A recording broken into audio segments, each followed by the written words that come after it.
ഈ വാർത്താ ദിനത്തിലെ പ്രധാന റിപ്പോർട്ടുകളുമായി വാർത്താമഴ ആരംഭിക്കുന്നു. ഞാൻ എസ് വിജയകുമാർ. ഇപ്പോൾ വരുന്ന ഒരു പ്രധാന റിപ്പോർട്ടിലേക്കാണ് വാർത്താമഴ ആദ്യം കടക്കുന്നത്. മണിപ്പൂരിലെ സെക്രട്ടേറിയറ്റ് വളപ്പിൽ തീപിടുത്തം. മുഖ്യമന്ത്രിയുടെ വസതിക്ക് സമീപമാണ് തീപിടുത്തം ഉണ്ടായത്. തീ അണയ്ക്കാനുള്ള ശ്രമം തുടരുകയാണ്. സെക്രട്ടേറിയറ്റിന് സമീപം ഉപേക്ഷിക്കപ്പെട്ട കെട്ടിടത്തിലാണ് ആദ്യം തീപിടുത്തം ഉണ്ടായത്. ഏറ്റവും പുതിയ ദൃശ്യങ്ങളിലേക്ക് ബൽറാം നെടുങ്ങാടി വിവരങ്ങൾ നൽകും ഡൽഹിയിൽ നിന്ന്. ബൽറാം, ഈ തീപിടുത്തം അതിൻ്റെ ഒരു കാരണം എന്താണെന്ന് കണ്ടെത്താൻ കഴിഞ്ഞിട്ടുണ്ടോ? തീ അണച്ചിട്ടുണ്ടോ? അവിടെ നിന്ന് പുതിയ വിവരങ്ങൾ ഈ ഘട്ടത്തിൽ ലഭ്യമാണോ നമുക്ക്?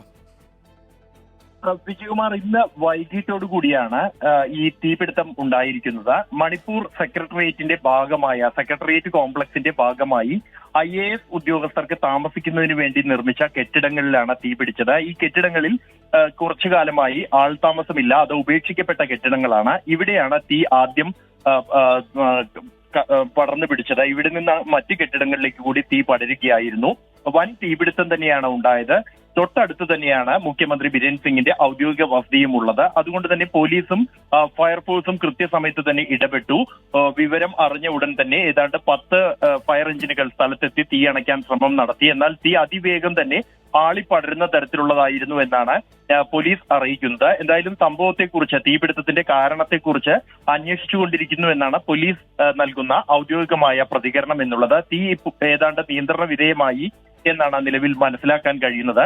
ഈ തീപിടുത്തത്തിന് പിന്നിൽ അട്ടിമറിയുണ്ട് എന്നുള്ള റിപ്പോർട്ടുകളും പ്രാദേശിക മാധ്യമങ്ങൾ ഇപ്പോൾ പുറത്തുവിടുന്നുണ്ട്. കഴിഞ്ഞ കുറെ മണിക്കൂറുകളായി മണിപ്പൂരിൽ വീണ്ടും സംഘർഷം രൂക്ഷമായിരിക്കുന്നുവെന്നും സമാനമായ രീതിയിൽ തന്നെ 2 ട്രക്കുകൾക്കും കൂടാതെ മൈസൈ വിഭാഗത്തിന്റെ വീടുകൾക്കും വ്യാപകമായി തീവെപ്പുണ്ടായി കഴിഞ്ഞ മണിക്കൂറുകളിൽ എന്നുള്ള റിപ്പോർട്ടുകളും മണിപ്പൂരിൽ നിന്നും പുറത്തു വരുന്നുണ്ട്. എന്തായാലും തീപിടുത്തം സംബന്ധിച്ച ഔദ്യോഗികമായ പ്രതികരണം ഇക്കാര്യത്തിൽ രാഷ്ട്രീയ നേതൃത്വത്തിന്റെ ഭാഗത്തു നിന്നും ഇതുവരെ ഉണ്ടായിട്ടില്ല. തീ ഇപ്പോൾ നിയന്ത്രണ വിധേയമായി എന്ന് തന്നെയാണ് നിലവിൽ അറിയാൻ കഴിയുന്നത്. ഇത് മുഖ്യമന്ത്രിയുടെ ഔദ്യോഗിക വസതിക്ക് സമീപമാണ് തീപിടുത്തമെന്ന് റിപ്പോർട്ടുകളിലുണ്ട്. മുഖ്യമന്ത്രി ആ സമയത്ത് അവിടെ ഉണ്ടായിരുന്നോ? അദ്ദേഹത്തിന്റെ എന്തെങ്കിലും ഒരു പ്രതികരണമോ മറ്റോ ഈ ഘട്ടത്തിൽ ലഭ്യമായിട്ടുണ്ടോ? വിജയകുമാർ, ഈ മുഖ്യമന്ത്രിയുടെ ഔദ്യോഗിക വസതിയും സെക്രട്ടേറിയറ്റ് കോംപ്ലക്സിന്റെ ഭാഗമായി തന്നെയാണ്, അതിന് തൊട്ടടുത്തായി തന്നെയാണ്.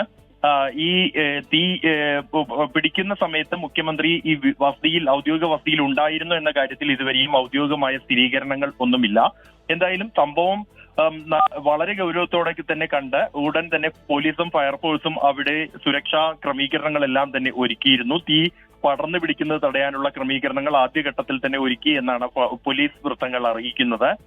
മറ്റ് അപകടങ്ങളോ ആളപായമോ ഇതുമായി ബന്ധപ്പെട്ട നിലവിൽ അത്തരത്തിലുള്ള റിപ്പോർട്ടുകളും നിലവിൽ ലഭ്യമല്ല. കാരണം ഉപേക്ഷിക്കപ്പെട്ട കെട്ടിടത്തിൽ നിന്നാണ് തീ പടർന്നു പിടിച്ചത്. അതുകൊണ്ട് തന്നെ ഇതൊരു തീവെപ്പാകാം എന്ന ഒരു നിഗമനം തന്നെയാണ് പോലീസിനും പ്രാഥമികമായി ഉള്ളത്. അക്കാര്യം ഔദ്യോഗികമായി സ്ഥിരീകരിക്കുന്നില്ല എങ്കിലും ഇതിന്റെ കാരണങ്ങൾ സംബന്ധിച്ച് പോലീസ് അന്വേഷിക്കുകയാണ്. മുഖ്യമന്ത്രിയോ അല്ലെങ്കിൽ സർക്കാരിന്റെ ഭാഗമായോ ഈ തീപിടുത്തവുമായി ബന്ധപ്പെട്ട ഇതുവരെയും പ്രതികരണങ്ങളൊന്നും തന്നെ ലഭ്യമായിട്ടില്ല. വിജയകുമാർ, ഈ ദൃശ്യങ്ങൾ മണിപ്പൂരിലെ സെക്രട്ടേറിയറ്റ് വളപ്പിൽ ഇന്നുണ്ടായ തീപിടുത്തത്തിൻ്റെതാണ്. മുഖ്യമന്ത്രിയുടെ വസതിക്ക് സമീപമാണ് തീപിടുത്തമുണ്ടായത്. തീ അണയ്ക്കാൻ കഴിഞ്ഞിട്ടുണ്ട്. ഇപ്പോൾ സെക്രട്ടേറിയറ്റിന് സമീപം ഉപേക്ഷിക്കപ്പെട്ട ഒരു കെട്ടിടത്തിൽ ആദ്യം തീ ഉണ്ടാവുകയും അത് പിന്നീട് പടർന്നു പിടിക്കുകയുമാണ് ചെയ്തത്. ഇതൊരു അട്ടിമറിയാകാനുള്ള സാധ്യത തള്ളിക്കളയാനാകില്ല എന്ന് പ്രാദേശിക മാധ്യമങ്ങൾ റിപ്പോർട്ട് ചെയ്യുന്നുണ്ട്. ദുരൂഹതയുണ്ട് എന്ന് പോലീസും അറിയിക്കുന്നുണ്ട്. മണിപ്പൂരിൽ പലയിടത്തും ഇന്ന് ഉച്ചയ്ക്ക് ശേഷം സംഘർഷമുണ്ടായി എന്ന റിപ്പോർട്ടുകളുമുണ്ട്. അതിൻ്റെ വിവരങ്ങൾ വരുന്നതേ ഉള്ളൂ. വീടുകൾ തീവച്ചതും വാഹനങ്ങൾ അഗ്നിക്കിരയാക്കിയതുമായ റിപ്പോർട്ടുകളും വരുന്നുണ്ട്. ഒരുപക്ഷെ കുറേ മണിക്കൂറുകൾക്കുള്ളിൽ കൂടുതൽ വിശദാംശങ്ങൾ ലഭ്യമാകുമെന്ന് കരുതാം. ബൽറാം നെടുങ്ങാടിയാണ് ഏറ്റവും പുതിയ വിവരങ്ങൾ ഡൽഹിയിൽ നിന്ന് നൽകിയത്. ഇന്നത്തെ മറ്റു ചില പ്രധാന റിപ്പോർട്ടുകളിലേക്ക് വാർത്താമഴ കടക്കുകയാണ്. കുവൈറ്റ് ദുരന്തത്തിൽ മരിച്ചവരുടെ കുടുംബങ്ങൾക്ക് എല്ലാ സഹായവും ഉറപ്പാക്കുമെന്ന് കുവൈറ്റിലെ NBTC company managing director KG Abraham. അപകടം കമ്പനിയുടെ വീഴ്ചയല്ലെങ്കിലും ഉത്തരവാദിത്വത്തിൽ നിന്ന് ഒഴിഞ്ഞു മാറില്ലെന്ന് KG എബ്രഹാം പറഞ്ഞു. മരണമടഞ്ഞവരുടെ വീടുകളിൽ പോയി ബന്ധുക്കളെ ആശ്വസിപ്പിക്കും. ഷോർട്ട് സർക്യൂട്ടാണ് തീപിടുത്തത്തിന് കാരണമായതെന്ന് ഔദ്യോഗിക റിപ്പോർട്ടുണ്ട്. വാർത്താ സമ്മേളനത്തിനിടെ KG എബ്രഹാം വികാരാധീനനായി. കാണാം ഇന്നത്തെ ലീഡ് സ്റ്റോറി.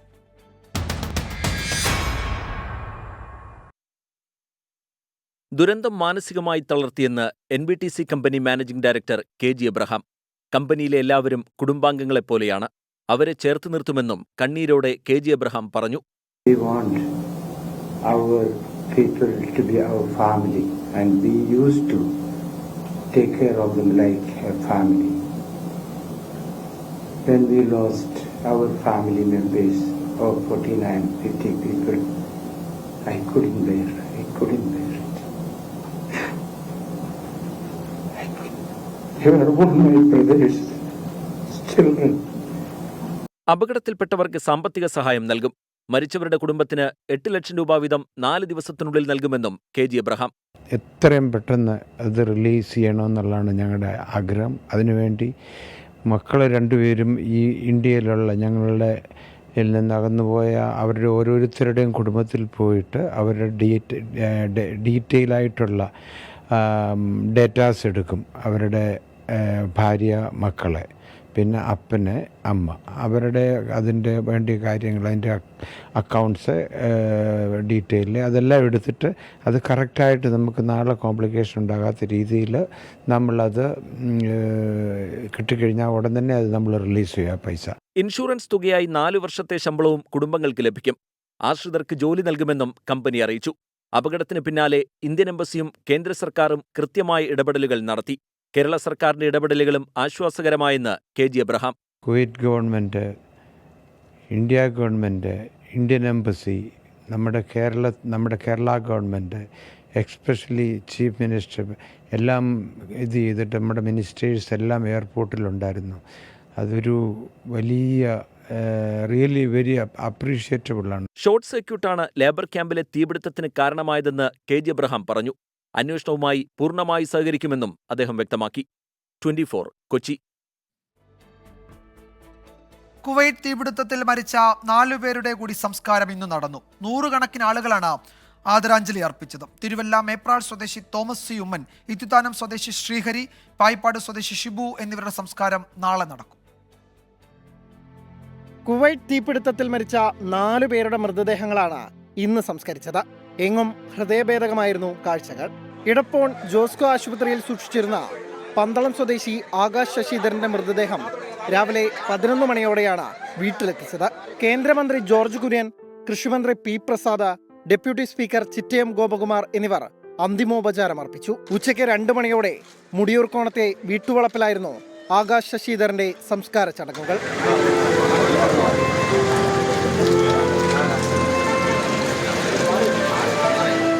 കണ്ണൂർ സ്വദേശി അനീഷ് കുമാറിന്റെ മൃതദേഹം പയ്യാമ്പലം ബീച്ചിൽ സംസ്കരിച്ചു. മക്കളായ അശ്വിനും ആദൃഷയും ചേർന്നാണ് ചിതയ്ക്ക് തീ കൊളുത്തിയത്. നരിക്കൽ മാർത്തോമ ചർച്ചിലായിരുന്നു കൊല്ലം പുനലൂർ സ്വദേശി സാജൻ ജോർജിന്റെ സംസ്കാരം.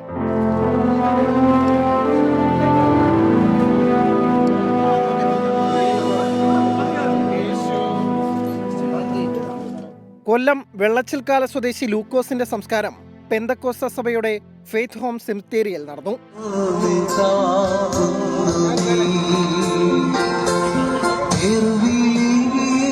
തിരുവല്ല മേപ്രാൾ സ്വദേശി തോമസ് സി ഉമ്മൻ, ഇത്തിക്കാനം സ്വദേശി ശ്രീഹരി, പായിപ്പാട് സ്വദേശി ഷിബു എന്നിവരുടെ സംസ്കാരം നാളെ നടക്കും. വിവിധ ബ്യൂറോകൾക്കൊപ്പം 24 കൊട്ടാരക്കര. കുവൈറ്റ് തീപിടുത്തത്തിൽ മരിച്ച പന്തളം സ്വദേശി ആകാശ് ശശിധരന്റെ മുഖം അവസാനമായി ഒന്ന് കാണാൻ പോലും പ്രിയപ്പെട്ടവർക്ക് കഴിഞ്ഞില്ല. ഏറെ വേദനയോടെയാണ് ജന്മനാട് ആകാശിന് വിട നൽകിയത്. വീട്ടുവളപ്പിലായിരുന്നു സംസ്കാര ചടങ്ങുകൾ. ലോണെടുത്ത് നിർമ്മിച്ച സ്വപ്ന ഭവനം, അവിടെ ചേതനയേറ്റ് ആകാശ്. ചുറ്റും കണ്ണീർ കടൽ. തിരിച്ചറിയാനാകാത്ത വിധം ആകാശിന് പൊള്ളലേറ്റു. ഇടപ്പോൺ ജോസ്കോ ആശുപത്രി മോർച്ചറിയിൽ സൂക്ഷിച്ച മൃതദേഹം രാവിലെ 11 മണിയോടെയാണ് വീട്ടിലെത്തിച്ചത്.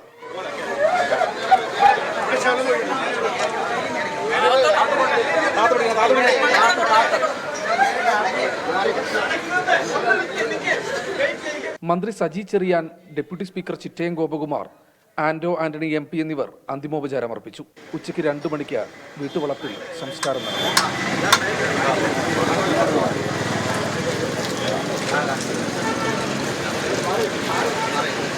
കുവൈറ്റ് ദുരന്തത്തിൽ മരിച്ച തിരുവല്ല മേപ്രാൾ സ്വദേശി തോമസ് സി ഉമ്മന്റെ മൃതദേഹം വൈകിട്ടോടെ വീട്ടിലെത്തിച്ചു. സംസ്കാരം നാളെ നടക്കും. കോന്നി അട്ടച്ചാക്കൽ സ്വദേശി സജു വർഗീസിന്റെയും കീഴ്വായ്പൂർ സ്വദേശി സിബിൻ T എബ്രഹാമിന്റെയും സംസ്കാരം തിങ്കളാഴ്ചയായിരിക്കും നടക്കുക. സഞ്ജയ് ഇക്ബാലിനൊപ്പം ശ്രീജിത് ശ്രീകുമാരൻ, 24 പത്തനംതിട്ട.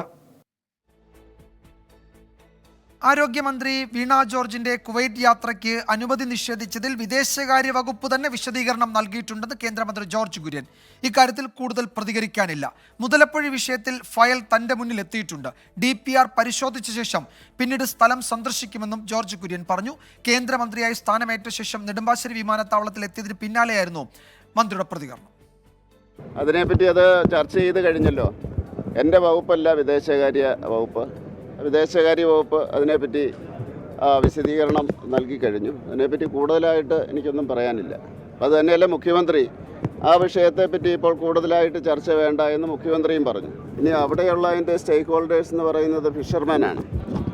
അവർ പറയുന്നതാണല്ലോ വിദഗ്ധ അഭിപ്രായം. അപ്പോൾ അത് അവരെ കേട്ടതിന് ശേഷം പിന്നെ സാങ്കേതികമായിട്ടുള്ള വൈദഗ്ധ്യം അതും കൂടെ നോക്കും. മാത്രമല്ല കേരള സർക്കാർ അതിനു വേണ്ടിയുള്ള DPR തയ്യാറാക്കിക്കൊണ്ടിരിക്കുകയാണെന്നാണ് ഞാൻ മനസ്സിലാക്കുന്നത്. അത് കഴിഞ്ഞാൽ ഉടനെ തന്നെ അതിൻ്റെ തീരുമാനമെടുക്കും. ഇന്നത്തെ മറ്റു ചില പ്രധാന റിപ്പോർട്ടുകളിലേക്ക് കൂടി വാർത്താമഴ കടക്കുകയാണ്. തന്റെ നേതാക്കളെ ഓർത്തു സുരേഷ് ഗോപി.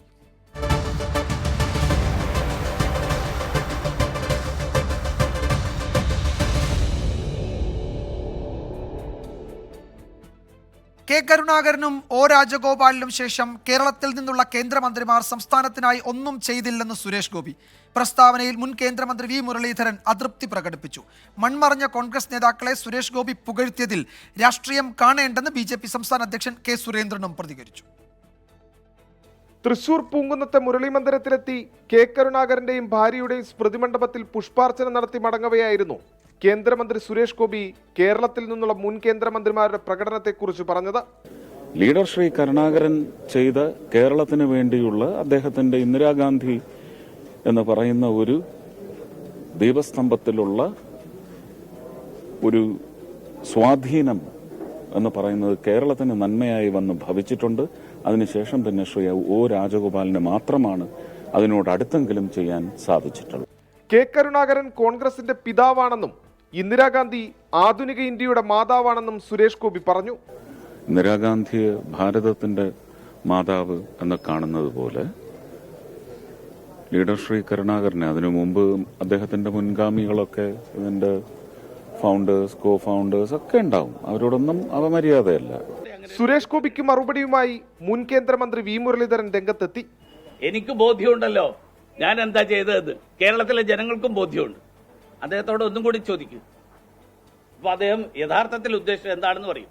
നിങ്ങൾ പറയുന്നത് തന്നെയാണോ അദ്ദേഹം പറഞ്ഞത്, അത് തന്നെയാണോ ഉദ്ദേശിച്ചത് എന്നുള്ള കാര്യമാണ് മനസ്സിലാവുന്നത്. ഇന്ദിരാഗാന്ധിയെ പ്രശംസിച്ചുള്ള സുരേഷ് ഗോപിയുടെ പരാമർശത്തോട് V മുരളീധരൻ പ്രതികരിച്ചില്ല. പ്രസ്താവനയിൽ രാഷ്ട്രീയം കാണേണ്ടതില്ലെന്നാണ് BJP സംസ്ഥാന അധ്യക്ഷൻ K സുരേന്ദ്രൻ പറഞ്ഞത്. 24 തൃശൂർ. മുൻ മുഖ്യമന്ത്രി കെ കരുണാകരന്റെയും പത്നി കല്യാണിക്കുട്ടിയുടെയും സ്മൃതി മണ്ഡപത്തിൽ പുഷ്പാർച്ചന നടത്തി കേന്ദ്രമന്ത്രി സുരേഷ് ഗോപി. കരുണാകരന്റെ മകൾ പത്മജ വേണുഗോപാൽ ഉൾപ്പെടെയുള്ള BJP നേതാക്കൾക്കൊപ്പമായിരുന്നു സുരേഷ് ഗോപി സ്മൃതി മണ്ഡപത്തിലെത്തിയത്. ലൂർദ് പള്ളിയിൽ സുരേഷ് ഗോപി സ്വർണ്ണക്കൊന്ത സമർപ്പിച്ചു.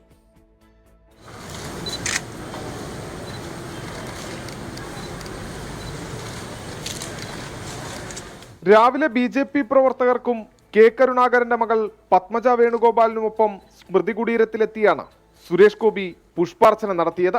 കേരളം കണ്ട കരുത്തനായ ഭരണാധികാരിയാണ് കെ കരുണാകരനെന്നും സന്ദർശനത്തിൽ രാഷ്ട്രീയമില്ലെന്നും സുരേഷ് ഗോപി. എന്റെ തലമുറയിലെ ഒരുപക്ഷെ ധീരനായ ഒരു ഭരണകർത്താവ് എന്ന നിലയ്ക്ക് ആരാധന തീർച്ചയായിട്ടും ആ വ്യക്തിയോടാണ്. പിന്നാലെ ലൂർദ് പള്ളിയിലെത്തി സുരേഷ് ഗോപി സ്വർണ്ണക്കൊന്ത സമർപ്പിച്ചു.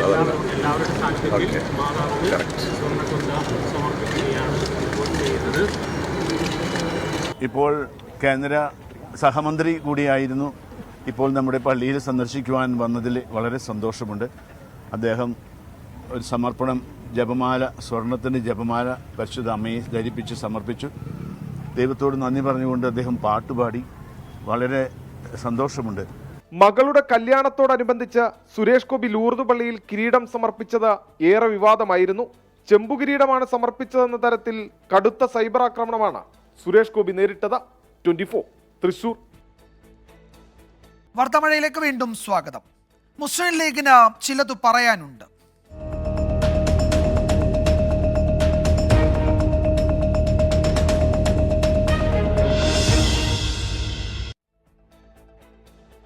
CPIM-ന് അതിരൂക്ഷ വിമർശനവുമായി മുസ്ലിം ലീഗ് സംസ്ഥാന അധ്യക്ഷൻ പാണക്കാട് സാദിഖ് അലി ശിഹാബ് തങ്ങൾ.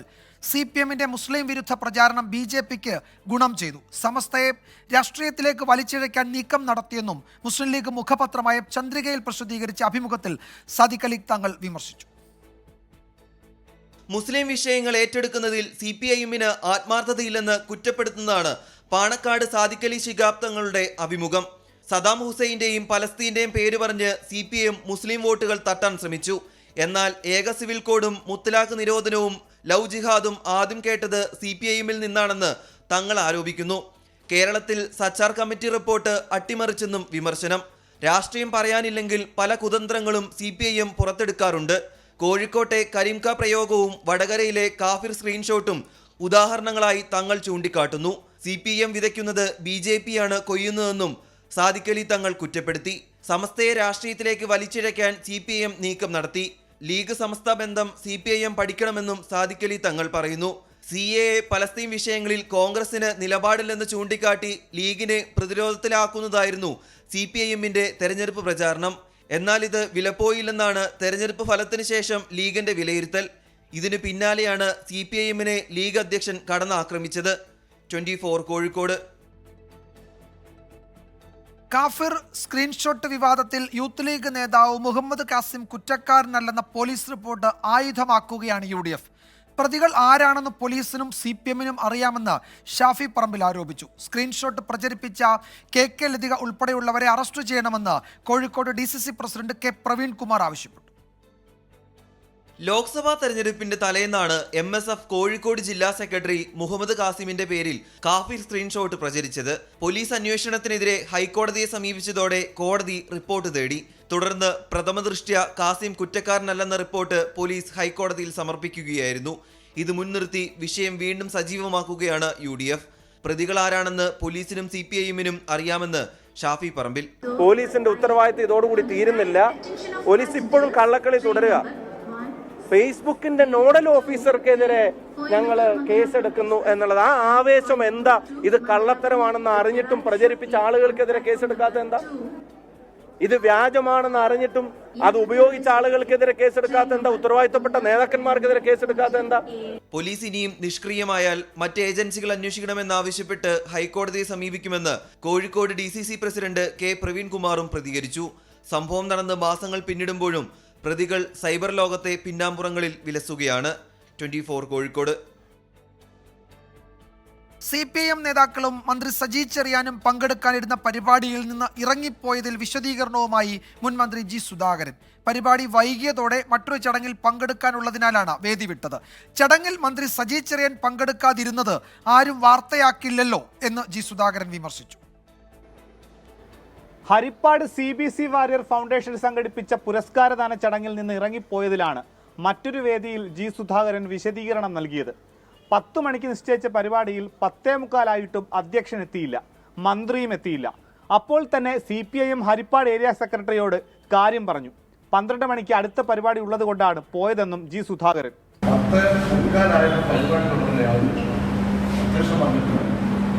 മന്ത്രി വന്നിട്ടില്ല, സുജാത എട്ടാമക്കാരൻ വന്നിട്ടില്ല. അപ്പോൾ ഞാനിത് പറഞ്ഞ 12 മണിക്കാക്കി ഇന്നോട് താമസിച്ചു, പിന്നെ മര്യാദ. അപ്പോൾ ഞാൻ സെക്രട്ടറി സത്യമായ സന്തോഷമാണ്. ഞാൻ ചോദിച്ചു 12 മണിക്കാണ് ജില്ലാ സെക്രട്ടറി. വാർത്തയാക്കിയതിൽ മാധ്യമങ്ങൾക്കും വിമർശനം. അവിടെയാണ് മന്ത്രി വന്നില്ല, അതെന്താ പറയുന്നത്? മന്ത്രി വന്നില്ലല്ലോ, അധ്യക്ഷ സമയത്ത് വന്നില്ല, അതൊന്നും കൊടുക്കുന്നില്ല. ഞാൻ 10 മണിയുടെ പരിപാടി ഞാൻ പറഞ്ഞ് 12 ആക്കിയിരിക്കുകയായിരുന്നു. ഇതേപോലെ താമസിക്കുന്ന മോശം എന്തെങ്കിലും തുടങ്ങി പരിപാടി ഞാൻ സംസാരിക്കുന്ന 1 മണിക്കായിരിക്കും. മനസ്സിലായി? ഇതാണ് സംഭവം. CBC വാരിയർ ഫൗണ്ടേഷന്റെ പരിപാടിയിൽ പുരസ്കാരദാനത്തിനാണ് G സുധാകരനെ ക്ഷണിച്ചത്. CPIM കേന്ദ്ര കമ്മിറ്റി അംഗം CS സുജാത ഉദ്ഘാടകയും ജില്ലാ സെക്രട്ടറി R നാസർ അധ്യക്ഷനുമായിരുന്നു. 10 മണിക്ക് നിശ്ചയിച്ച പരിപാടി 11 മണിയോടെയാണ് തുടങ്ങിയത്. തിരക്കുകൾ മൂലം മന്ത്രി സജി ചെറിയാൻ ചടങ്ങിനെത്തിയില്ല. 24 ആലപ്പുഴ. മലപ്പുറം AR നഗർ ബാങ്ക് തട്ടിപ്പിൽ മുസ്ലിം ലീഗ് നേതാക്കൾക്ക് ആദായ നികുതി വകുപ്പിന്റെ നോട്ടീസ്. മുൻ മന്ത്രി PKK ബാവ ഉൾപ്പെടെ 16 പേർക്കാണ് റിക്കവറി നോട്ടീസ് അയച്ചത്. കണക്കുകൾ ഹാജരാക്കിയില്ലെങ്കിൽ സ്വത്തുക്കൾ പിടിച്ചെടുക്കുമെന്നാണ് മുന്നറിയിപ്പ്. സ്വാഭാവിക നടപടിക്രമം മാത്രമാണെന്നും കണക്കുകൾ ഹാജരാക്കണമെന്നത് അടിസ്ഥാനരഹിതമാണെന്നുമാണ് ബാങ്കിന്റെ വിശദീകരണം. അന്തരിച്ച 2 മുസ്ലിം ലീഗ് നേതാക്കൾ ഉൾപ്പെടെ 16 പേർക്കാണ് ആദായ നികുതി വകുപ്പ് കോഴിക്കോട് സെൻട്രൽ സർക്കിളിൽ നിന്ന് നോട്ടീസ് അയച്ചത്. AR നഗർ ബാങ്കിലെ നേതാക്കളുടെ അക്കൗണ്ടിലേക്ക് 2016 മുതൽ എത്തിയ നിക്ഷേപത്തിന്റെ സ്രോതസ് വെളിപ്പെടുത്തണമെന്നാണ് ആവശ്യം. മുസ്ലിം ലീഗ് നേതാവ് PKK ബാവ 1.18 കോടിയുടെയും വയനാട് ജില്ലാ മുൻ പ്രസിഡന്റ് PPA കരീം 1.35 കോടിയുടെയും കണക്ക് വ്യക്തമാക്കണമെന്ന് നോട്ടീസിൽ പറയുന്നു. 7 ദിവസത്തിനകം കണക്ക് നൽകിയില്ലെങ്കിൽ സ്വത്തുക്കൾ ജപ്തി ചെയ്യുമെന്ന് നോട്ടീസിലുണ്ട്.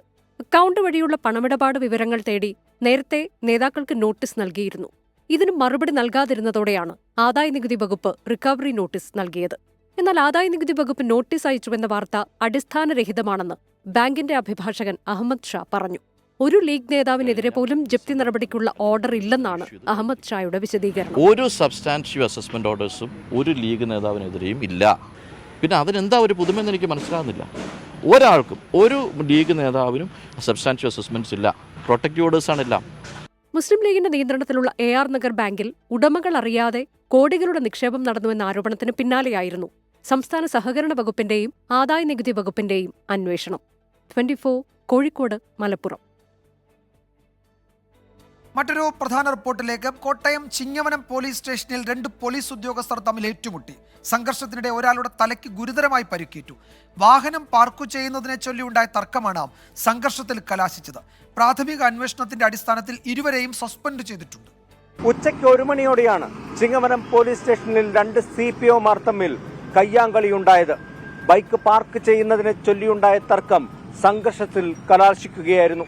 പരാതി നൽകാനെത്തിയവരും പ്രതികളും സ്റ്റേഷനിലുള്ളപ്പോഴാണ് പോലീസ് ഉദ്യോഗസ്ഥർ തമ്മിൽ ഏറ്റുമുട്ടിയത്. സിവിൽ പോലീസ് ഓഫീസർമാരായ സുധീഷും ബോസ്കോയും തമ്മിലായിരുന്നു കയ്യാങ്കളി. സംഘർഷത്തിന്റെ ജനലിൽ തലയിടിച്ച് സുധീഷിന്റെ തലയ്ക്ക് പരിക്കേറ്റു. സ്റ്റേഷന് മുന്നിൽ ബൈക്ക് പാർക്ക് ചെയ്തതിനെ ചൊല്ലി ഇരുവരും തമ്മിൽ നേരത്തെയും വാക്കുതർക്കമുണ്ടായിരുന്നു. ഇതിന്റെ തുടർച്ചയായിരുന്നു ഇന്ന് നടന്ന സംഭവങ്ങൾ. SIയോട് പരാതിപ്പെട്ട ശേഷം സുധീഷ് ബഹളം വെച്ച് സ്റ്റേഷനിൽ നിന്ന് പുറത്തേക്കോടി. പിന്നാലെ മറ്റ് പോലീസുകാരെത്തി ഇദ്ദേഹത്തെ ജീപ്പിൽ കയറ്റി ആശുപത്രിയിൽ കൊണ്ടുപോകുകയായിരുന്നു. സംഭവത്തിൽ 2 പോലീസ് ഉദ്യോഗസ്ഥരെയും അന്വേഷണ വിധേയമായി സസ്പെൻഡ് ചെയ്തു. പ്രാഥമിക റിപ്പോർട്ടിന്റെ അടിസ്ഥാനത്തിൽ കോട്ടയം SP K കാർത്തിക്കാണ് നടപടിയെടുത്തത്. DYSPയോട് വിശദമായ റിപ്പോർട്ട് ആവശ്യപ്പെട്ടിട്ടുണ്ട്. 24 കോട്ടയം. വ്യാജ പാസ്പോർട്ട് നിർമ്മാണത്തിന് ഒത്താശ ചെയ്ത പോലീസ് ഉദ്യോഗസ്ഥനെ സസ്പെൻഡ് ചെയ്തു. തുമ്പ പോലീസ് സ്റ്റേഷനിലെ senior civil police officer Ansil അസീസിനെതിരെയാണ് തിരുവനന്തപുരം സിറ്റി പോലീസ് കമ്മീഷണർ നടപടിയെടുത്തത്. വ്യാജ പാസ്പോർട്ട് നിർമ്മാണമെന്ന സംശയത്തിന്റെ അടിസ്ഥാനത്തിൽ മണക്കാട് സ്വദേശിയായ കമലേഷിനെ പോലീസ് കസ്റ്റഡിയിലെടുത്ത് ചോദ്യം ചെയ്തിരുന്നു. തുടർന്ന് നടത്തിയ അന്വേഷണത്തിലാണ് CPO അൻസിലിനാണ് തട്ടിപ്പിന് ഒത്താശ ചെയ്തത് എന്ന് കണ്ടെത്തിയത്. സംഭവത്തിൽ 2 പേരെ പോലീസ് അറസ്റ്റ് ചെയ്തിട്ടുണ്ട്. കേസിൽ വിശദമായ അന്വേഷണം നടത്താനാണ് തീരുമാനം.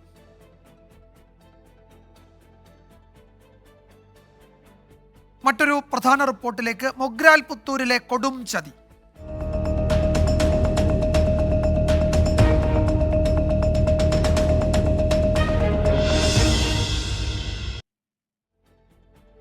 കാസർഗോഡ് മൊഗ്രാൽ പുത്തൂരിൽ ലൈഫ് മിഷൻ പദ്ധതിയിൽ വീട് അനുവദിച്ചെന്ന് പറഞ്ഞ് ഉദ്യോഗസ്ഥർ വഞ്ചിച്ചതായി പരാതി. രേഖകൾ തിരികെ വാങ്ങാൻ പഞ്ചായത്ത് ഓഫീസിലെത്തിയ സ്ത്രീയെ ഉദ്യോഗസ്ഥൻ പൂട്ടിയിട്ടു. പുത്തൂർ സ്വദേശി സാവിത്രിയുടെ പരാതിയിൽ village extension officer M Abdul നാസറിനെതിരെ പോലീസ് കേസെടുത്തു. ഉദ്യോഗസ്ഥരുടെ വാക്ക് വിശ്വസിച്ച് ഉണ്ടായിരുന്ന വീട് പൊളിച്ചു കളഞ്ഞ സാവിത്രിയും കുടുംബവും ഇപ്പോൾ പെരുവഴിയിലായി.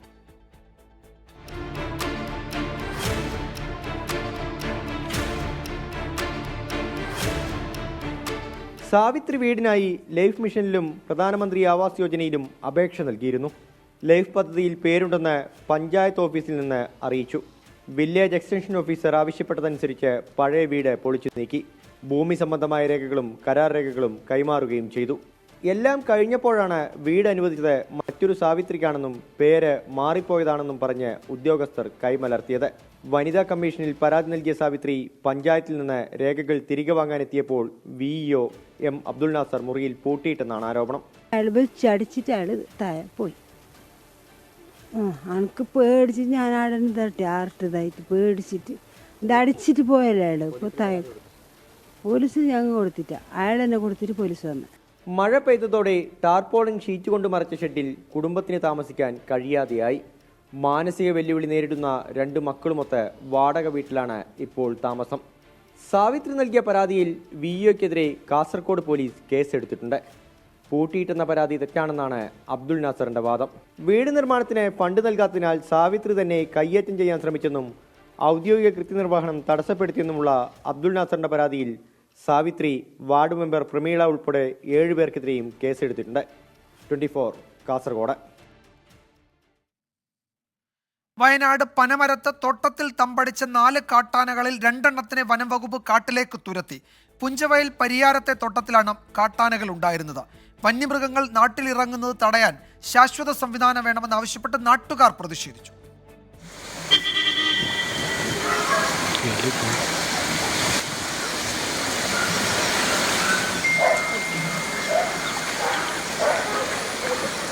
ഇന്നുച്ചയ്ക്ക് ശേഷമായിരുന്നു വനം വകുപ്പിന്റെ ദൗത്യം. പുഞ്ചവയൽ പരിയാരത്തെ തോട്ടത്തിൽ നിലയുറപ്പിച്ച 4-ൽ 2 ആനകളെയാണ് വനത്തിലേക്ക് പായിച്ചത്.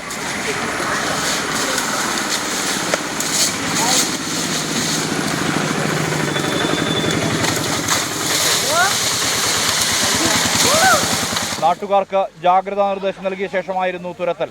പതിവായെത്തുന്ന ആനകളെ തുരത്താൻ സ്ഥിരം സംവിധാനം വേണമെന്നാവശ്യപ്പെട്ട് മേൽനോട്ടത്തിനെത്തിയ തഹസിൽദാരുടെ വാഹനത്തിന് മുന്നിൽ നാട്ടുകാർ പ്രതിഷേധിച്ചു.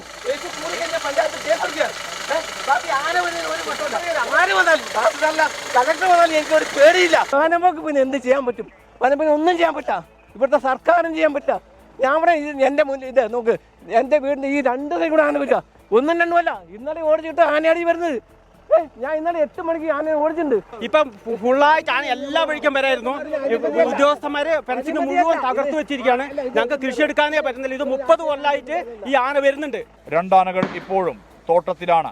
ഇത് ജനവാസ കേന്ദ്രത്തിലേക്ക് ഇറങ്ങാതിരിക്കാനുള്ള ജാഗ്രത തുടരുകയാണ് വനംവകുപ്പ്. രാത്രിയിൽ ആനകൾ വനത്തിലേക്ക് കയറിപ്പോയില്ലെങ്കിൽ ദൗത്യം നാളെ പുനരാരംഭിക്കും. മനു ദാമോദരനും പ്രകാശൻ പള്ളത്തിനുമൊപ്പം സുർജിത് അയ്യപ്പത്ത്, 24 വയനാട്. തൃശൂർ, പാലക്കാട് ജില്ലകളിൽ വിവിധയിടങ്ങളിൽ നേരിയ ഭൂചലനം. 3 തീവ്രത രേഖപ്പെടുത്തി. കുന്നംകുളത്ത് നിരവധി വീടുകൾക്ക് വിള്ളൽ വീണു. ആശങ്കപ്പെടേണ്ടതില്ല എന്നാണ് അധികൃതർ അറിയിച്ചത്. പ്രത്യേക സംഘം മേഖലയിൽ പരിശോധന നടത്തി. ഇന്നു രാവിലെ 8:15 ഭൂചലനം അനുഭവപ്പെട്ടത്. 3 മുതൽ 4 സെക്കൻഡ് വരെ നീണ്ടുനിന്നു. വലിയ ശബ്ദത്തോടെയായിരുന്നു പ്രകമ്പനം. പരിഭ്രാന്തരായവർ വീടിന് പുറത്തേക്കോടി. കുറച്ച് അധികം നേരം മുഴക്കം വന്നു. ചെറിയൊരു വൈബ്രേഷനെ തോന്നിയുള്ളൂ. അപ്പം വല്ല വെടിമരുന്നിൻ്റെ എന്തെങ്കിലും ആണെന്നൊക്കെ വിചാരിച്ച്. പക്ഷെ നല്ല കാര്യമായിട്ടുള്ള ഒരു വൈബ്രേഷൻ തന്നെയാണ് ഉണ്ടായെന്നാണ് തോന്നുന്നത്. സിറ്റ് ഔട്ടിലായിരുന്നു, പുറത്തൊക്കെ ഓടിയിട്ടില്ല. ഒന്ന് അന്താളിച്ച് നിന്നുപോയി. തൃശൂരിൽ പഴയന്നൂർ മുതൽ മുണ്ടൂർ വരെയും പാലക്കാട് തൃത്താല മണ്ഡലത്തിലും കൂറ്റനാട്, തിരുമുറ്റക്കോട്, മുണ്ടൂർ ഭാഗങ്ങളിലുമാണ് ഭൂചലനം അനുഭവപ്പെട്ടത്. തീവ്രത 3 രേഖപ്പെടുത്തി. ആശങ്കപ്പെടേണ്ടതില്ലെന്ന് ജില്ലാ ഭരണകൂടം അറിയിച്ചു. ഭൂചലനമുണ്ടായ മേഖലയിൽ പരിശോധനയ്ക്ക് പ്രത്യേക സംഘത്തെ നിയോഗിച്ചു. തുടർചലനങ്ങൾക്ക് സാധ്യതയുള്ളതിനാൽ മേഖലയിലുള്ളവർ ജാഗ്രത പാലിക്കണമെന്ന് കാലാവസ്ഥാ വിദഗ്ധർ പറഞ്ഞു. 24 തൃശൂർ. നടനും നിർമ്മാതാവുമായ സൗബിൻ ഷാഹിറിനെ എൻഫോഴ്സ്മെന്റ് ഡയറക്ടറേറ്റ് ചോദ്യം ചെയ്തു. മഞ്ഞുമൽ ബോയ്സ് സിനിമയുമായി ബന്ധപ്പെട്ട സാമ്പത്തിക തട്ടിപ്പ് പരാതിയിലാണ് നടപടി. സഹനിർമ്മാതാവ് ഷോൺ ആന്റണിയെ നേരത്തെ ഇഡി ചോദ്യം ചെയ്തിരുന്നു. കഴിഞ്ഞ ദിവസം കൊച്ചിയിലെ എൻഫോഴ്സ്മെന്റ് ഡയറക്ടറേറ്റ് ഓഫീസിൽ വിളിച്ചുവരുത്തിയാണ് സൗബിൻ ഷാഹിറിനെ ചോദ്യം ചെയ്തത്. മഞ്ഞുമൽ ബോയ്സ് സിനിമയുടെ നിർമ്മാണ കമ്പനിയായ പറവ ഫിലിംസ് സാമ്പത്തിക തട്ടിപ്പ് നടത്തിയെന്ന പരാതിയിലാണ് നടപടി.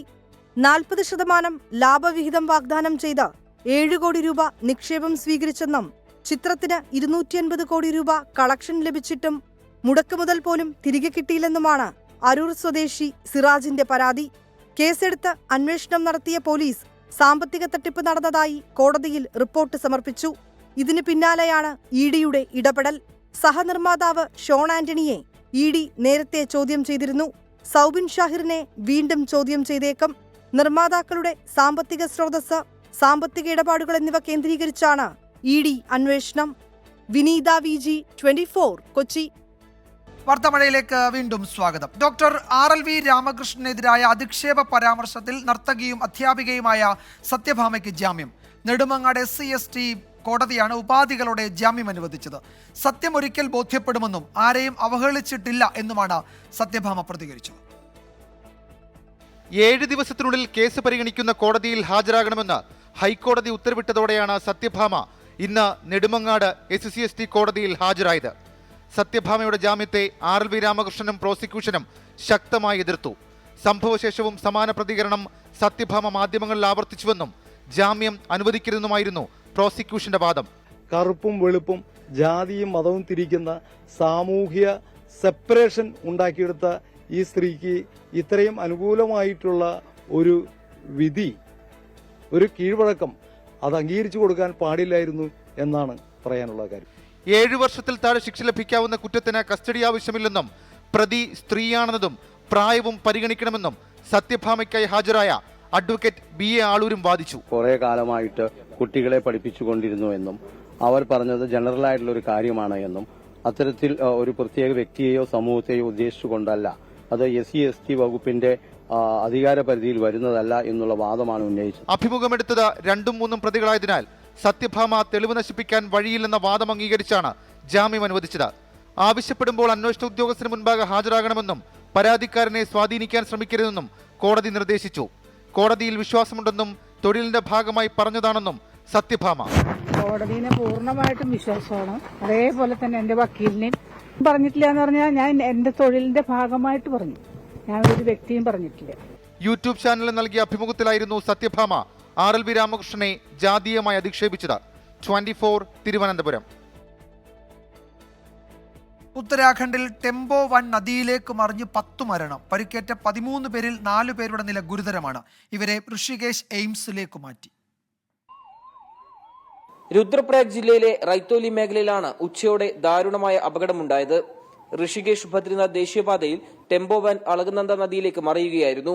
റോഡിൽ നിന്ന് 250 മീറ്ററോളം താഴ്ചയിലേക്കാണ് വാഹനം മറിഞ്ഞത്. ഡൽഹിയിൽ നിന്ന് വിനോദസഞ്ചാര കേന്ദ്രമായ ചോപ്തയിലേക്ക് പോയവരാണ് അപകടത്തിൽപ്പെട്ടത്. മരിച്ചവരിൽ 6 പേർ സ്ത്രീകളാണ്. ഗുരുതരമായി പരിക്കേറ്റ 4 പേരെ ഹെലികോപ്റ്റർ മാർഗം ഋഷികേശിലെ എയിംസിലേക്ക് മാറ്റി. പോലീസും നാട്ടുകാരും SDRF സംഘവും ചേർന്നാണ് രക്ഷാപ്രവർത്തനം നടത്തിയത്. സംഭവത്തെക്കുറിച്ച് അന്വേഷിക്കാൻ മുഖ്യമന്ത്രി പുഷ്കർ സിംഗ് ധാമി ഉത്തരവിട്ടു. 24 ഡൽഹി. ഛത്തീസ്ഗഡിലെ നാരായൺപൂരിൽ മാവോയിസ്റ്റുകളും സുരക്ഷാ സേനയും തമ്മിലുണ്ടായ ഏറ്റുമുട്ടലിൽ 8 മാവോയിസ്റ്റുകളെ വധിച്ചു. ഏറ്റുമുട്ടലിനിടെ ഒരു ജവാന് വീരമൃത്യു, 2 ജവാന്മാർക്ക് പരിക്കേൽക്കുകയും ചെയ്തു. നാരായൺപൂരിലെ അബൂസ്മാൻ വനമേഖലയിലാണ് ഏറ്റുമുട്ടൽ ഉണ്ടായത്. മാവോയിസ്റ്റുകളുടെ സാന്നിധ്യമുണ്ടായ വനമേഖലയിൽ കഴിഞ്ഞ 2 ദിവസമായി ഏറ്റുമുട്ടൽ തുടരുകയായിരുന്നു. പ്രദേശത്ത് ഇപ്പോഴും സുരക്ഷാ സേനയുടെ നടപടി തുടരുകയാണ്. ലോക്സഭാ തെരഞ്ഞെടുപ്പിന് പിന്നാലെ കർണാടകയിൽ ഇന്ധനവില വർധന. സംസ്ഥാന സർക്കാർ വിൽപ്പന നികുതി വർദ്ധിപ്പിച്ചതിനെ തുടർന്നാണ് വില ഉയർന്നത്. പെട്രോളിന് 3.9%, ഡീസലിന് 4.1% വില കൂട്ടിയത്. പുതിയ നികുതി വർധന അനുസരിച്ച് പെട്രോളിന് 3 രൂപയും ഡീസലിന് 3.5 രൂപയും കൂടും. 3 രൂപ വർദ്ധിച്ചതോടെ ബംഗളൂരുവിൽ പെട്രോൾ വില ലിറ്ററിന് 102 രൂപ 84 പൈസയാകും. നേരത്തെ 99 രൂപ 84 പൈസയായിരുന്നു വില. ഡീസൽ വില ലിറ്ററിന് 85 രൂപ 93 പൈസയായിരുന്നത് 88 രൂപ 95 പൈസയായി കൂടും. അതേസമയം വില വർധനയ്ക്കെതിരെ BJP രംഗത്തെത്തി. സംസ്ഥാന വ്യാപകമായി തിങ്കളാഴ്ച പ്രതിഷേധം സംഘടിപ്പിക്കുമെന്ന് BJP നേതാക്കൾ അറിയിച്ചു. ലോക കേരള സഭാ സമ്മേളനത്തിന് നിയമപരിരക്ഷ ഉറപ്പാക്കാൻ സർക്കാർ നടപടിയെടുക്കുമെന്ന് മുഖ്യമന്ത്രി പിണറായി വിജയൻ. പ്രതിപക്ഷവുമായി ഇക്കാര്യം ചർച്ച ചെയ്യുമെന്നും മറുപടി പ്രസംഗത്തിൽ മുഖ്യമന്ത്രി പറഞ്ഞു. സ്പീക്കറുടെ സമാപന പ്രസംഗത്തോടെ 1.5 ദിവസം നീണ്ട ലോക കേരള സഭയുടെ 4ാം സമ്മേളനം സമാപിച്ചു. ചർച്ചയിൽ പ്രതിനിധികൾ ഉന്നയിച്ച ആവശ്യങ്ങൾക്ക് മുഖ്യമന്ത്രി പിണറായി വിജയൻ മറുപടി നൽകി. ലോക കേരള സഭാ സമ്മേളനം കൃത്യമായി ചേരുന്നതിന് നിയമം കൊണ്ടുവരണമെന്ന് പ്രതിനിധികൾ ആവശ്യപ്പെട്ടിരുന്നു. ഇക്കാര്യം ഗൗരവമായി ആലോചിക്കുമെന്നും പ്രതിപക്ഷവുമായി ചർച്ച ചെയ്ത് തുടർ നടപടി സ്വീകരിക്കുമെന്നും മുഖ്യമന്ത്രി. പ്രവാസികളെ പിഴിയുന്ന വിമാന ടിക്കറ്റ് വർധന ഒരു തരത്തിലും അംഗീകരിക്കാനാകില്ല. 10 ഇരട്ടി വരെ നിരക്ക് വർദ്ധിപ്പിക്കുകയാണ്. വിവിധ സീസൺ അത് വരുമ്പോൾ പ്രവാസികളെ പിഴിയുന്ന വിമാന ടിക്കറ്റ് നിരക്ക് വർധന അത് ഒരു തരത്തിലും അംഗീകരിക്കാൻ കഴിയുന്നതല്ല. ഇപ്പോൾ ശരാശരി 14,000 രൂപ നിരക്കുള്ള വിമാന ടിക്കറ്റുകൾക്ക് 14,000 രൂപ അതിന് കൊടുക്കേണ്ടി വരുന്നത് 1,40,000 രൂപ വരെ ഈടാക്കുന്ന നില. അപ്പോൾ യഥാർത്ഥത്തിലൊരു കൊള്ളയുടെ രീതി വരികയാണ്. ഇത് സാധാരണ നിലയിൽ അംഗീകരിക്കാൻ കഴിയുന്ന കാര്യമല്ല. കേന്ദ്ര വ്യോമയാന മന്ത്രാലയമാണ് തീരുമാനം എടുക്കേണ്ടത്. ആവശ്യമായ സമ്മർദ്ദം ചെലുത്തിക്കൊണ്ടേയിരിക്കുക. പലസ്തീന് ഐക്യദാർഢ്യം പ്രകടിപ്പിച്ച ലോക കേരള സഭയിൽ പ്രമേയം പാസാക്കി. ഗസയിലെ കൂട്ടക്കുരുതിയിൽ നിന്ന് ഇസ്രയേൽ പിന്മാറണമെന്ന പ്രമേയം ആവശ്യപ്പെട്ടു. പലസ്തീൻ എംബസി കൈമാറിയ കഫിയ പ്രമേയ അവതാരകൻ മുഖ്യമന്ത്രിക്ക് നൽകി. പലസ്തീൻ പതാക സ്പീക്കർ AN ഷംസീർ ഏറ്റുവാങ്ങി. 7 മേഖലാ യോഗങ്ങളുടെ റിപ്പോർട്ടിംഗ് നടന്നു. 8 വിഷയാടിസ്ഥാനത്തിലുള്ള സമിതികളുടെ റിപ്പോർട്ടും ഇന്ന് ചർച്ചയായി. സ്പീക്കറുടെ സമാപന പ്രസംഗത്തോടെ 1.5 ദിവസം നീണ്ടുനിന്ന 4ാം ലോക കേരള സഭാ സമ്മേളനം സമാപിച്ചു. സമ്മേളനത്തിൽ ഉയർന്ന നിർദ്ദേശങ്ങൾ പരിശോധിച്ച സർക്കാരിന് റിപ്പോർട്ട് സമർപ്പിക്കാൻ 15-അംഗ സ്റ്റാൻഡിംഗ് കമ്മിറ്റി രൂപീകരിച്ചു. 24 തിരുവനന്തപുരം. വിഴിഞ്ഞം അന്താരാഷ്ട്ര തുറമുഖത്തിന് കസ്റ്റംസ് അംഗീകാരം. കസ്റ്റംസ് പോർട്ടായി അംഗീകരിച്ച് കേന്ദ്രം ഗസറ്റ് വിജ്ഞാപനം പുറത്തിറക്കി. ഇതോടെ തുറമുഖം വഴിയുള്ള ചരക്കു നീക്കം നിയമവിധേയമാകും. കേന്ദ്ര കസ്റ്റംസ് മന്ത്രാലയം മുന്നോട്ട് വെച്ച 12 മാർഗനിർദ്ദേശങ്ങൾ പാലിച്ചതിനെ തുടർന്നാണ് കസ്റ്റംസ് അംഗീകാരം നൽകിയത്. ഈ മാസം തന്നെ തുറമുഖത്തിന്റെ ട്രയൽ റൺ ആരംഭിക്കുമെന്ന് തുറമുഖ വകുപ്പ് മന്ത്രി VN വാസവൻ പറഞ്ഞു. മഴയൊന്ന് ആർത്തു പെയ്താൽ വീടിന്റെ മേൽക്കൂര തകർന്നു വീഴുമോ എന്ന് പേടിച്ചു കഴിയുന്ന പാലക്കാട്ടെ മലമ്പുഴയിലുള്ള 4-അംഗ കുടുംബത്തിന് ആശ്വാസം.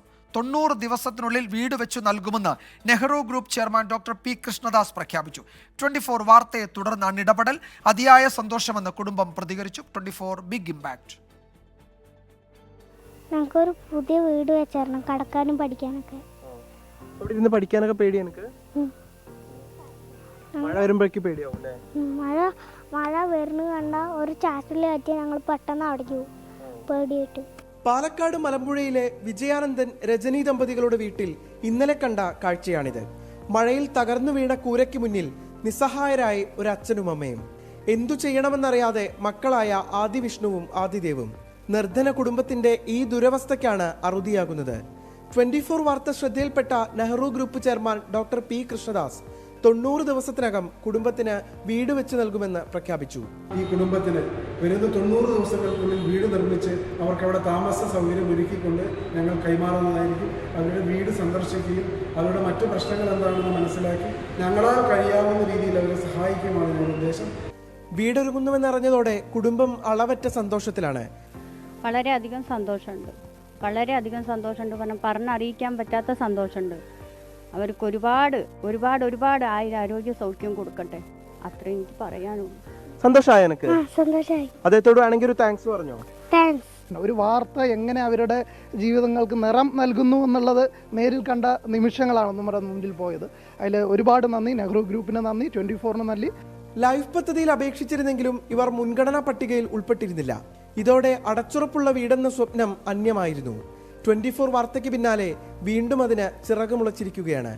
ഉടൻ സ്ഥലം സന്ദർശിക്കുമെന്ന് നെഹ്റു ഗ്രൂപ്പ് അറിയിച്ചു. എന്തായാലും ഇത് തന്നെയാണ് വാർത്ത. ഇത്തരത്തിലുള്ള ഇടപെടൽ തന്നെയാകണം വാർത്ത എന്ന് ഞങ്ങളും തിരിച്ചറിയുകയാണ്. എന്തായാലും ഇതിനുവേണ്ടി ഇടപെട്ട നെഹ്റു ഗ്രൂപ്പിനോടുള്ള നന്ദി ഒരിക്കൽ കൂടി ഞങ്ങൾ അറിയിക്കുകയുമാണ്. രാജീവ് സുദേവിനൊപ്പം മലമ്പുഴയിൽ നിന്ന് നിഖിൽ പ്രമേഷ്, 24. വാർത്താമഴ തുടരുന്നു. BJP നേതാവ് ശോഭാ സുരേന്ദ്രനെതിരെ LDF കൺവീനർ EP ജയരാജൻ മാനനഷ്ട കേസ് ഫയൽ ചെയ്തു. കണ്ണൂർ ജില്ലാ കോടതിയിലാണ് കേസ് ഫയൽ ചെയ്തത്. BJPയിൽ ചേരാൻ EP ജയരാജൻ ഡൽഹിയിൽ പോയെന്ന പ്രസ്താവനയ്ക്കെതിരെയാണ് കേസ്. ലോക്സഭാ തെരഞ്ഞെടുപ്പ് പ്രചാരണത്തിനിടെ ആലപ്പുഴയിൽ നടത്തിയ വാർത്താ സമ്മേളനത്തിലാണ് ശോഭാ സുരേന്ദ്രൻ ആരോപണം ഉന്നയിച്ചത്. തന്റെ കൂടെയാണ് EP ജയരാജൻ ഡൽഹിയിലേക്ക് വന്നതെന്നും എന്നാൽ ഒരു ഫോൺ കോൾ വന്നപ്പോൾ പിന്നീടാകാമെന്ന് പറഞ്ഞ് EP ജയരാജൻ ഒഴിഞ്ഞു മാറുകയായിരുന്നു തുടങ്ങിയ ആരോപണങ്ങളാണ് ശോഭാ സുരേന്ദ്രൻ വാർത്താ സമ്മേളനത്തിൽ ഉന്നയിച്ചത്. ഹജ്ജിന്റെ പ്രധാന കർമ്മങ്ങളിലൊന്നായ അറഫ സംഗമം പൂർത്തിയായി. ഹജ്ജ് തീർത്ഥാടകർ അടുത്ത കർമ്മങ്ങൾക്കായി മുസ്ദലിഫയിലേക്ക് നീങ്ങി. മിനയിലെ ജംറകളിൽ നാളെ കല്ലേറു കർമ്മം ആരംഭിക്കും. ഇന്നത്തെ പകൽ മുഴുവൻ ഹജ്ജ് തീർത്ഥാടകർ അറഫയിൽ സംഗമിച്ചു. ഒരേ വേഷവും മന്ത്രധ്വനികളുമായി ലോകത്തിന്റെ നാനാ ദിക്കുകളിൽ നിന്നെത്തിയ 20 ലക്ഷത്തോളം വരുന്ന തീർത്ഥാടകർ ആരാധനകളിൽ മുഴുകി.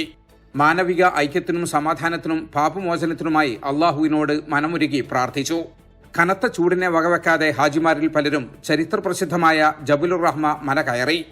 നമിറ പള്ളിയിൽ നടന്ന നമസ്കാരത്തിനും ഖുതുബക്കും ഷെയ്ഖ് മാഹിർ അൽ മുഅക്കലി നേതൃത്വം നൽകി. അറഫ സംഗമത്തിൽ പങ്കെടുത്തവർ നവജാത ശിശുവിനെ പോലെ പാപമുക്തരാണ് എന്നാണ് വിശ്വാസം. അതുകൊണ്ട് പുതിയൊരു ജീവിതം കെട്ടിപ്പടുക്കാനുള്ള പ്രതിജ്ഞയുമായാണ് തീർത്ഥാടകർ മടങ്ങിയത്. സൂര്യൻ അസ്തമിച്ചതോടെ തീർത്ഥാടകർ അടുത്ത കർമ്മത്തിനായി മുസ്ദലിഫയിലേക്ക് പുറപ്പെട്ടു. മുസ്ദലിഫയിൽ ടെന്റ് സൗകര്യമില്ല. തുറന്ന മൈതാനത്താണ് ഇന്ന് രാത്രി ഹാജിമാർ കഴിയുന്നത്. മീനായിലെ ജംറകളിൽ എറിയാനുള്ള കല്ലുകൾ മുസ്ദലിഫയിൽ നിന്നാണ് ശേഖരിക്കുന്നത്. ഇനിയുള്ള 4 ദിവസം എറിയാനായി 70 കല്ലുകൾ വരെ ശേഖരിക്കും. നാളെ രാവിലെ മിനായിൽ തിരിച്ചെത്തുന്ന ഹാജിമാർ ജംറകളിൽ കല്ലേർ കർമ്മം ആരംഭിക്കും. 3 ജംറകളിൽ പ്രധാനപ്പെട്ട ജംറത്തുൽ അഖബയിലാണ് നാളെ കല്ലെറിയുക. ബലിപെരുന്നാൾ ദിവസമായ നാളെയാണ് ഹജ്ജ് തീർത്ഥാടകർക്ക് ഏറ്റവും കൂടുതൽ കർമ്മങ്ങൾ അനുഷ്ഠിക്കാനുള്ളത്. കല്ലേർ കർമ്മത്തിന് പുറമെ മുടിയെടുക്കുക, ബലി നൽകുക, വിശുദ്ധ കാബയെ പ്രദക്ഷിണം ചെയ്യുക തുടങ്ങിയവ നാളെ നിർവഹിക്കും. ഇഹ്റാമിന്റെ പ്രത്യേക വസ്ത്രങ്ങൾ മാറ്റി ഹാജിമാർ സാധാരണ വസ്ത്രത്തിലേക്ക് മാറുകയും ചെയ്യും. ജലീൽ കണമകലം, 24 ജിദ്ദ. റിപ്പോർട്ടോടെ വാർത്താമഴ അവസാനിക്കുന്നു.